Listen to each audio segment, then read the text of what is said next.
ಬಗ್ಗೆ ಅತ್ಯಂತ ಆಳವಾಗಿ ಅಧ್ಯಯನ ಮಾಡಿದ್ದೀರಾ. ಆ ಒಂದು ವಿಚಾರದಲ್ಲಿ ಶ್ರೀರಾಮಚಂದ್ರನನ್ನು ರಾಜಕೀಯಕ್ಕೆ ಬಳಸ್ಕೊಳ್ಬಾರ್ದಾ ಅನ್ನೋದ್ರ ಬಗ್ಗೆ ತೀವ್ರ ಚರ್ಚೆ ಆಗ್ತಿದೆ. ಇದ್ರ ಬಗ್ಗೆ ತಾವೇನು ಹೇಳ್ತೀರಾ ಸರ್? ಶ್ರೀರಾಮಚಂದ್ರ ಅಥವಾ ಶ್ರೀರಾಮಚಂದ್ರನ ಬಗ್ಗೆ ಬರೆದಂಥ ರಾಮಾಯಣ ಯಾರೇ ಬರೀಲಿ, ಅದು ವಾಲ್ಮೀಕಿಯವರು ಬರೆದಿರ್ಬೋದು, ಅಥವಾ ತುಳಸಿದಾಸ ರಾಮಾಯಣದಲ್ಲಿ ಬರೆದಿರ್ಬೋದು, ಅಥವಾ ನಮ್ಮ ಎಲ್ಲ ಭಾಷೆಯಲ್ಲಿ ಪ್ರತಿ ಒಂದು ಭಾರತೀಯ ಭಾಷೆಯಲ್ಲಿ ಕೂಡ ರಾಮಾಯಣವನ್ನು ಕುರಿತು ಮಹಾಕಾವ್ಯ ಬರೆದಿದೆ. ಕೊನೆಗೆ ದಯಮಾಡಿ ಇಲ್ಲದೆ ನೀವು ನಾನು ಮಾತಾಡಿ ಅವರಲ್ಲಿ ಒಬ್ಬರು ಎಲ್ಲರೂ ಮಾತಾಡಿದ ಪ್ರಜೆ. ಆಮೇಲೆ ಕುವೆಂಪು ಕೂಡ ರಾಮಾಯಣ ಬರೆದಿದ್ದಾರೆ. ಆಮೇಲೆ ನಾನು ರಾಮಾಯಣ ಬರೆದಿದ್ದೆ. ಮಾಸ್ಟರ್ ವೆಂಕಟೇಶ ಅಯ್ಯಂಗಾರರು ಬರೆದಿದ್ದಾರೆ. ಅನೇಕರು ಇಲ್ಲಿ ರಾಮಾಯಣ ಬರೆದಿದ್ದಾರೆ. ಅಲ್ಲಿ ಎಲ್ಲ ಸುಮ್ಮನೆ ಇರಿ ಸ್ವಲ್ಪ ರಾಮಾಯಣ ಬರೆದಿದ್ದಾರೆ. ಬರೆದದ್ರಲ್ಲೆಲ್ಲ ಏನು ಅಂಶ ಹೊರಗೆ ಬಂದಿದೆ ಅಂತ ಹೇಳಿದರೆ, ಶ್ರೀರಾಮ ಬರೆದಂಥ ಅವನ ಕಥನ ರಾಮಾಯಣ ಯಾವುದೇ ಹೆಸರಲ್ಲಿ ಕರೆಯಲಿ, ಅದು ಜಾತ್ಯತೀತ ವಾಕ್ಯ. ಅವರು ಜಾತ್ಯತೀತ ಸಿದ್ಧಾಂತವನ್ನು ಈ ಜಗತ್ತಿಗೆ ಸಾರಬೇಕು ಅಂತೇಳಿ ಅವರು ಬದುಕಿದ್ರು ಶ್ರೀರಾಮಚಂದ್ರ. ಯಾಕಂದರೆ ನೀವು ಆಲೋಚನೆ ಮಾಡಬೇಕು, ಅವರು ಸಾಮ್ರಾಜ್ಯ ವಿಸ್ತರಣೆಗಾಗಿ ವನವಾಸ ಮಾಡಲಿಲ್ಲ.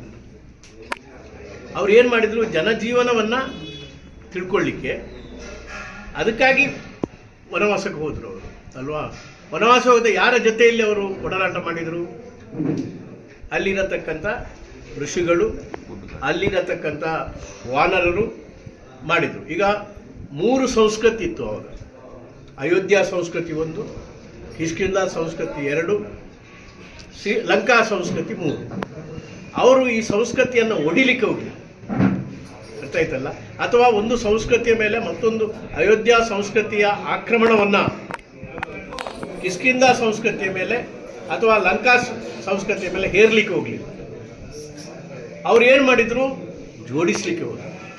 ಕಿಷ್ಕಿಂಧ ಸಂಸ್ಕೃತಿಯ ಜೊತೆಯಲ್ಲಿ ಅಯೋಧ್ಯ ಸಂಸ್ಕೃತಿಯನ್ನು ಜೋಡಿಸಿದ್ರು. ಅವರು ನಿಜವಾಗಿ ಸಾಮ್ರಾಜ್ಯ ವಿಸ್ತರಣೆಯ ಆ ಸಾಮ್ರಾಜ್ಯಶಾಹಿ ಆಶೆ ಇದ್ದರೆ, ಈಗಿನ BJP ಥರ ಅಧಿಕಾರಶಾಹಿ ಇದ್ದರೆ ಕಿಷ್ಕಿಂಧವನ್ನು ಅವರು ಅಯೋಧ್ಯೆಗೆ ಸೇರಿಸಬಹುದು. ಮಾಡಲಿಲ್ಲ. ಅವರಿಗೆ ಅಧಿಕಾರ ಕೊಟ್ಟರು, ವಾನರಿಗೆ ಸಪೋರ್ಟ್ ಕೊಟ್ಟರು, ಅವರಿಗೆ ಸಂರಕ್ಷಣೆ ಕೊಟ್ಟರು. ಆಮೇಲೆ ಲಂಕಾ ಸಂಸ್ಕೃತಿ ಜೊತೆಯಲ್ಲಿ ಅದು ಆ ಸೇತುವೆ ರಚನೆ ಇದೆಯಲ್ಲ, ಅದು ಸೌಹಾರ್ದದ ಸಂಸ್ಕೃತಿಯನ್ನು ಒಂದು ಸಂಸ್ಕೃತಿ ಮತ್ತು ಸಂಸ್ಕೃತಿಯ ದಿಸೆಯಲ್ಲಿ ಕೊಂಡಿ ಅದು ಆ ಸೇತುವೆ. ಆ ಕಲ್ಪನೆಯಿಂದ ಆ ಸೇತುವೆಯನ್ನು ಕಟ್ಟಿದರು. ಮತ್ತು ಅದು ಗೆದ್ರು. ಅಲ್ಲಿ ರಾವಣ ಅಂತೇಳಿದ ಒಬ್ಬ ದುಷ್ಟ ಮನುಷ್ಯ ಇದ್ದ. ಅವರನ್ನು ಗೆದ್ದು ತಾನು ಆ ರಾಜ್ಯವನ್ನು ಗೆದ್ದ ಮೇಲೆ ಸ್ವಾಧೀನ ಮಾಡಿಕೊಳ್ಬೋದಿತ್ತು, ಅಯೋಧ್ಯೆಗೆ ಸೇರಿಸ್ಕೊಳ್ಬೋದು. ಮಾಡಲಿಕ್ಕೆ ಹೋಗಲಿಲ್ಲ. ಅವರಿಗೆ ಸ್ವಾತಂತ್ರ್ಯ ಕೊಟ್ಟು ಸುಗ್ರೀವನಿಗೆ ವಿಭೀಷಣನಿಗೆ ಪಟ್ಟ ಕೊಟ್ಟರು, ನನ್ನ ಮಹಾಕಾವ್ಯದಲ್ಲಿ ಅಂತೇಳಿ. ಇದ್ದದ್ದು ಮಗನಿಗೆ ಪಟ್ಟ ಕೊಟ್ಟರು ಅಂತ ಹೇಳಿದೆ.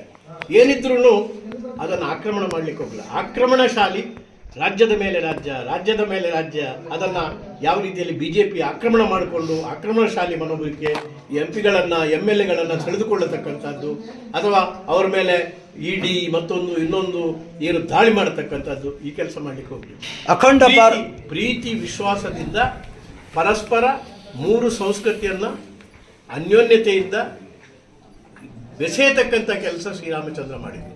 ಆದ್ದರಿಂದ ಶ್ರೀರಾಮಚಂದ್ರನ ರಾಮಾಯಣದ ಸಂಸ್ಕೃತಿಗೂ ಈಗಿನ BJP ಸಂಸ್ಕೃತಿಗೂ ತಾಳಮೇಳನೇ ಇಲ್ಲ, ಬಹಳ ವ್ಯತ್ಯಾಸ ಇದೆ.